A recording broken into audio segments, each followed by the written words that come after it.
It's just after 3 o'clock on a beautiful October Indian summer afternoon in 1965 at a magical railroad yard known as Colleywood Junction, as this throwback excursion train returns to Maryville, filled with some cheerful Chamber of Commerce members who have spent the last 3 hours consuming beauty, brats, and beer while passing through the surrounding Kettle Moraine area of southeastern Wisconsin.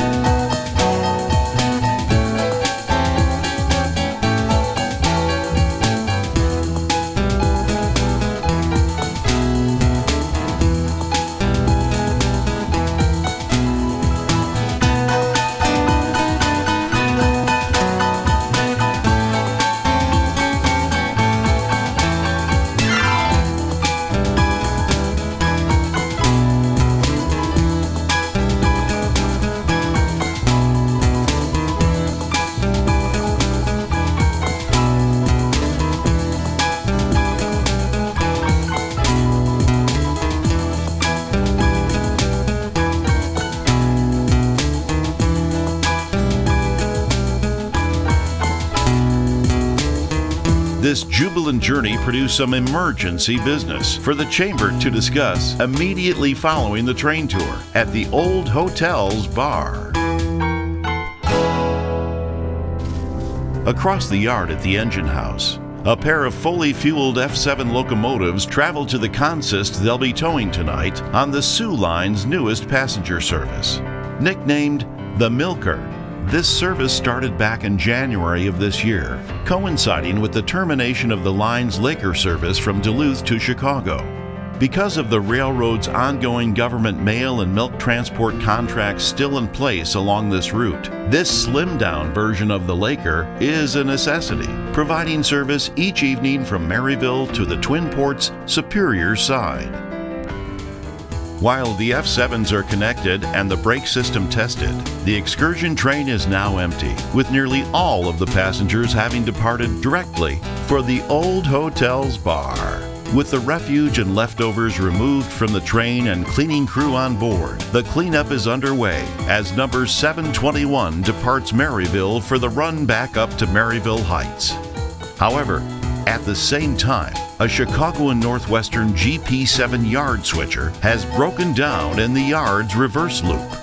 With its normal path to the Heights blocked, number 721 will have to back its way up to the siding where the antique cars are stored.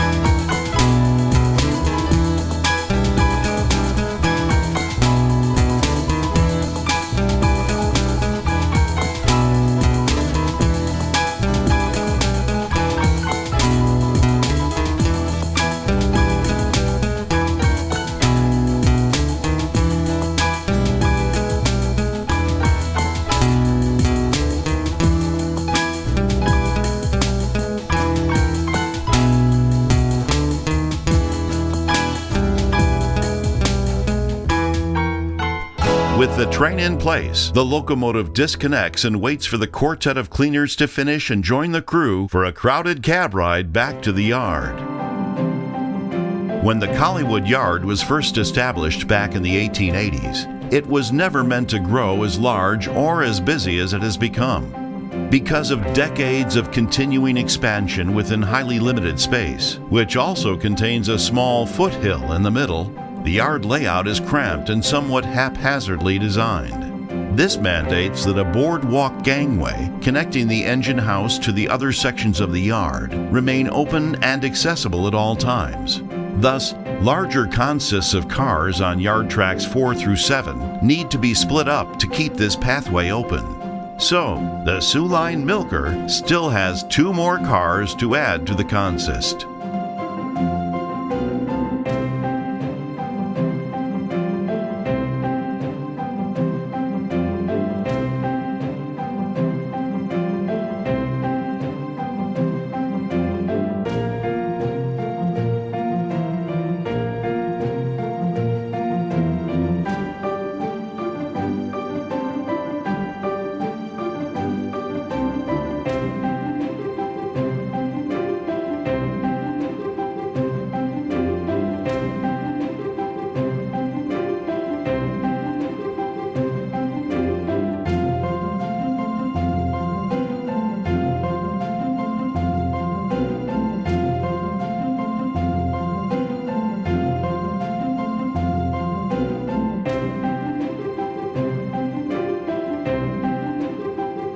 As the sun sinks lower in the western sky, and with the consist complete, the Soo Line milker departs Colleywood Yard for Maryville's Sunnyvale station, where it will load its first passengers of the evening, along with the mail and dairy products it will deliver along its route to the Twin Ports.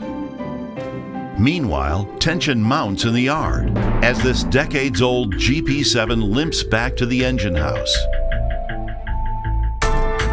Jamming up the yard works earlier today when it first broke down, this aging workhorse is arriving with a hot brake, 2 misfiring cylinders, and unknown to the crew, a fractured third axle. It's a Willie make it, Betty don't wager among the yard's crews.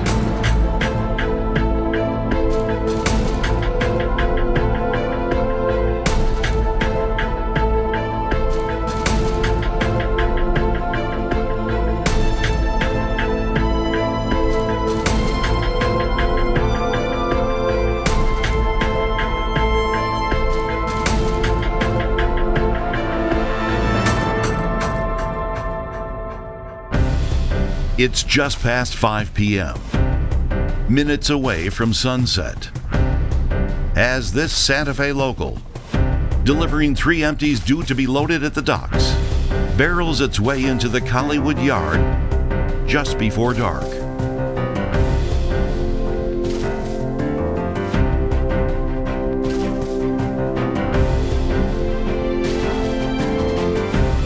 Running late, this is a daily, with the crew delivering and picking up here every day, so they know this yard like the back of their hands.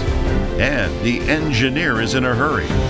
It's just past quitting time here at the Colleywood Yard, as this beautiful October Indian summer day in Wisconsin's Kettle Moraine reaches the end of the line.